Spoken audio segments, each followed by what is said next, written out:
আসসালামু আলাইকুম রহমতুল্লাহি আবরাকাত।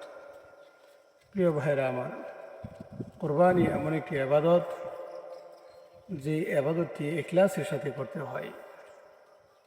কোরবানির মধ্যে যদি যার্রা পরিমাণ নিয়তের মধ্যে গরমিল থাকে তাহলে এই আবাদত আল্লাহ পাক কবুল করেন না। রাসূলুল্লাহ সাল্লাল্লাহু আলাইহি ওয়াসাল্লাম বলেন, ইন্নামাল আমালু বিন্নিয়াত, সমস্ত আমলের ফলাফল নিয়তের উপর নির্ভর করে। কোরবানি হোক আর যে কোনো আবাদতই হোক না কেন, আল্লাহ পাকের দরবারে যদি নিয়তের মধ্যে সমস্যা থাকে, এটা আল্লাহ পাকের কাছে কবুল হয় না। তাই আসুন আমরা কোরবানি দেওয়ার পূর্বে আমাদের নিয়তকে পরিশুদ্ধ করে নিই, সঠিকভাবে নিয়ত করে নিই। নিয়তের মধ্যে যদি ভেজাল থাকে, নিয়তের মধ্যে যদি লোক দেখানো কোনো সমস্যা থাকে, লোককীয়ত থাকলে এই কোরবানি আল্লাহ পাকের কাছে কবুল হবে না।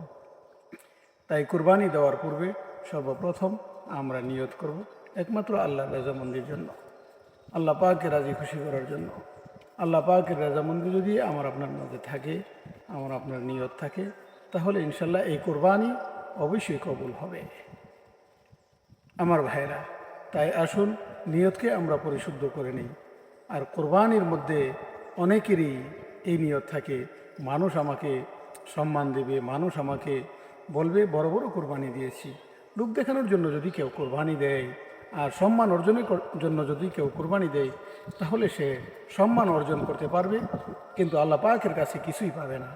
তাই আসুন কোরবানি দেওয়ার পূর্বে আমাদের নিয়তকে সহি করে নেই। ইখলাসের সাথে আমাদের কোরবানিকে আল্লাহ তাআলা কবুল মঞ্জুর করুন, আমিন।